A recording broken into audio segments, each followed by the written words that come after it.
Hey everyone, Sarah Brown Wessling here from the Council of Chief State School Officers National Teacher of the Year program, and I am so excited to announce the third season of Voices from the Classroom, the State Teacher of the Year podcast.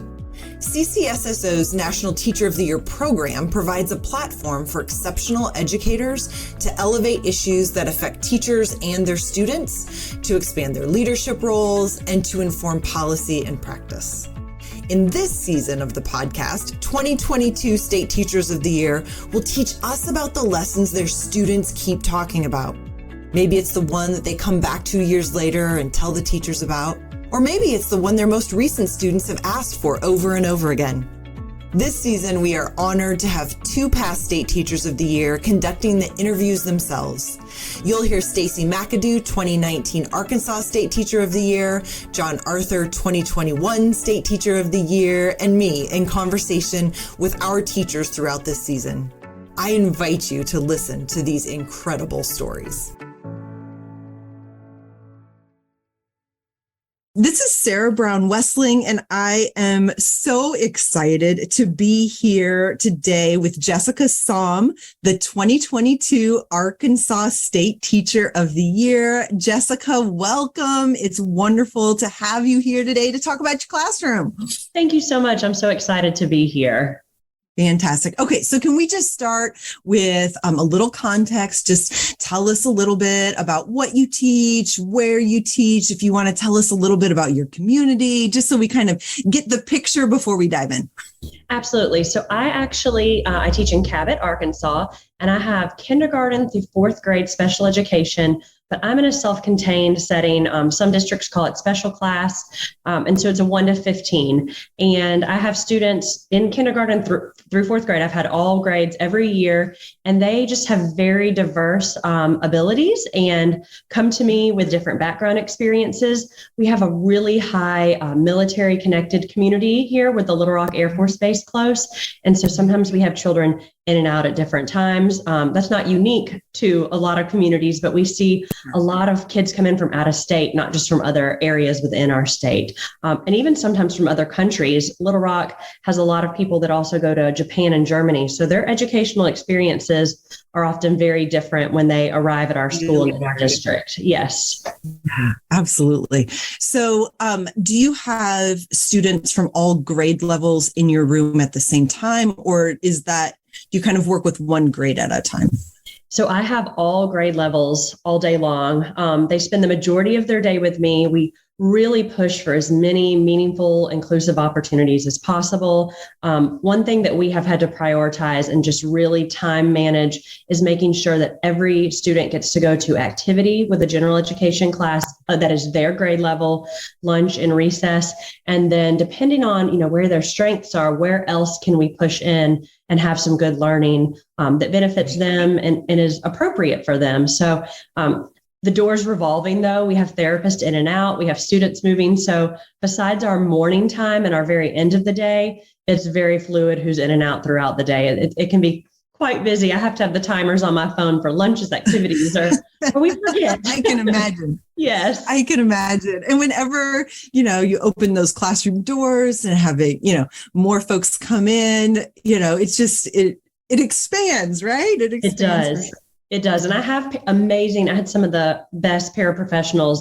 I was very fortunate with that. So I had great support. But yes, sometimes therapists, they want to push in and do learning in the classroom, which I love and I think is great, especially if it's something we're already working on and they can come in and support that. There's another expert from another field coming in to make the learning that much better. But it is very busy. I can only imagine. So I am really excited to kind of dig into your classroom, and I would love to hear about a lesson you've taught that your students, keep talking about, the thing that they love. So I was thinking a lot about this because our lessons vary so much, and we're a lot of independent work or small group work at tables, but something that it's kind of evolved through the years is I really had a great morning meeting time. And when I first started, the ability levels in my class were extremely, extremely diverse. We had the opportunity to move students out to less restrictive environments in that first and second year. And then of course, COVID came and that changed everything because students were more limited where they could leave or how we could sit and how we could collaborate. But what that morning time, that like precious time that we all have together in the morning, I really invested these last 2 years in a solid morning meeting time. And something that I just found everyone could participate in just in different ways and everyone could have a great experience with, and they loved, is when we did the weather. And the weather was just so interesting to them. I mean, I had a student one year was like, I want to be a meteorologist. I want to do this. And I started noticing like everybody loves this time. And so it was that really neat. We started every morning dancing as we kind of gathered together, but the weather was one of the first things we did. And we had a song that we sang of how's the weather. But it was just neat to see everyone could contribute and everyone could feel like an expert. And that was so important to me, is that no one could say, I don't know how, or they could get scared. There was something I could ask them, and it could get harder and harder each year as the year goes, that made them feel like they could be that expert and they did have knowledge to share.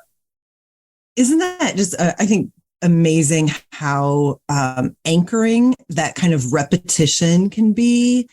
Because it's the thing, you can count on it, right? You can count on, when I come here, we start this way, we dance, we sing this song, we take a look at the weather. I mean, it's kind of what we do as adults, right? We establish some routines and they help us get ready to have a good day. Yes. And I noticed that when we really committed to that, because with everything changing, and it was hard to say, okay, at this time we are starting this no matter what. I may be over here still trying to put attendance in really fast, but I could start the song or I could call everyone to the carpet.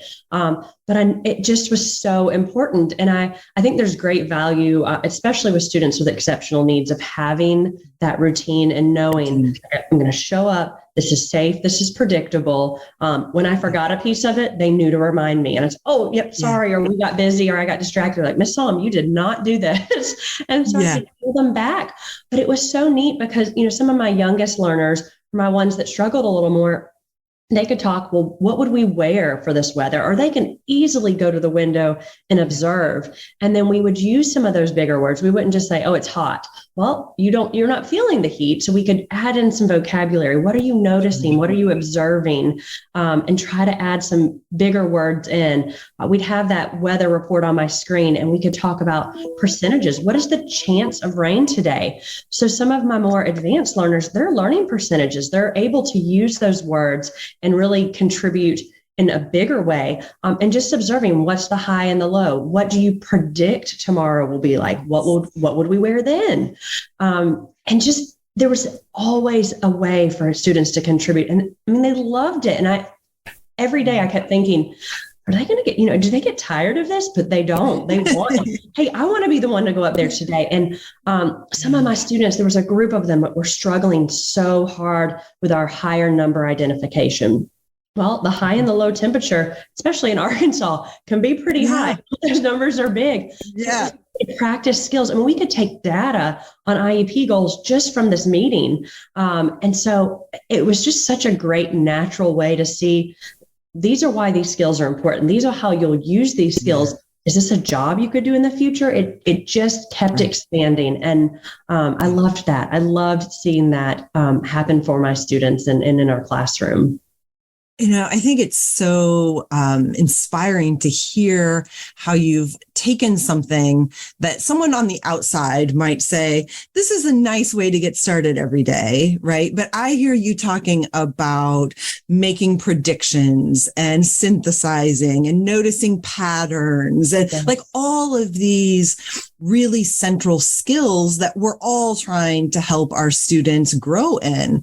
And so it's really inspiring to hear how you have taken this routine, but you've made it so much more than let's talk about the weather, right? Like that's just kind of like the conduit, but it's really all of these other skills that you're focusing on. It is. And it was so, we had one year where we had a meteorologist from a local news station come in and teach them. So then not only was the interest there, but this is a future, this is an opportunity. And I was listening to someone speak maybe the end of last year, beginning of this last school year. And they said, we've stopped asking students, like, where are you going to college? What is this? We've said, what are your next steps? What is that next step? And I really try to shift my mindset with that with my students. Like, what are the next steps for them? How is this translates to real life? That independence. I need to be able to wake up and know I have to wear a coat today, or these sandals aren't going to work. I need rain boots or tennis shoes, and really applying that to the independence that I just so push for them. That is, so important. I think even for the parents at this young age to know there is opportunities for independence, even for our kids with the most significant needs. They can be independent and they can have meaningful lives and jobs, careers in a future. And it on my door, it says, welcome to the foundation of your future. And all these little seeming, I love it because this is the foundation and this is the starting point. What are we going to do to make those next steps happen and make your life meaningful? Not just academically, socially, with friendships, and that career and community ready. That's what's important. Absolutely. So I've heard so many wonderful things that your students are able to experience, through the morning meeting. I'm also curious about what you've learned about teaching and learning from kind of your focus on this part of your day. I think it was so much. I came into a self-contained classroom. I had taught pre-K before. And I was not prepared. There was nothing that could have prepared me in school for teaching such a wide range of abilities, not just in age, but just where they're at and what they're able to do. And I really, as I saw these interests develop, as I saw what they were able to do, that presumed competence became such an important piece of just my heart and my mission for them of like, I have to give them the chance. If there is some reliable data that says they cannot do this yet, okay, then I need to step back and evaluate what I can do to help them get there. But without that data, I need to assume that they can. And by giving them these opportunities, I started to see, oh my goodness, these students, they know a lot more than I'm just initially giving them credit for, or especially a new student than that IEP says. We get sometimes this list of can'ts. This child can't, they can't, without the focus on the strengths. And it's hard. You've got to look past that piece of paper. And this is someone's most precious possession. This is a child, and they can. And so it really, seeing them come alive. And I mean, sometimes I just sit back and I'd say, you go ahead, you're the meteorologist today, you lead, take it on. And just seeing where they came alive, like this is their future. And I get to, play a little piece in letting them see the opportunity. And it radically changed me as an educator. That's amazing. That's amazing. I would just love to spend a day in your classroom. I think it would be so amazing and so eye-opening and so fun.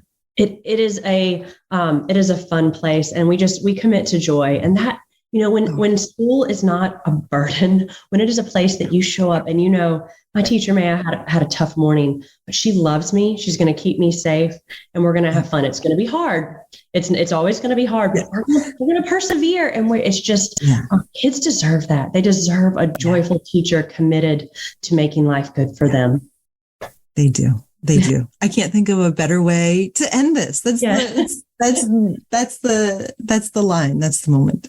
Well, thank you so much for sharing this piece of your classroom with us. I am definitely going to hang on to the reminder of the importance of joy and that idea, like the foundation. This is the foundation of your future, right? Yes. I love that. I love thinking about students walking into your classroom every day and like knowing this is the beginning to so much. Yes, absolutely. Thank you so much for your time today, too. I really enjoyed this. Absolutely.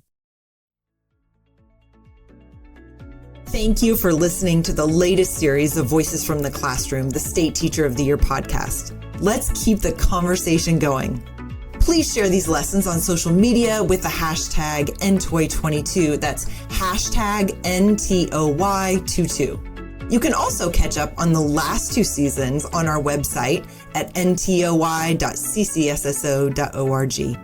While you're there, you can also learn more about and find ways to support all of our efforts to elevate teacher voice through the National Teacher of the Year program. Until next time.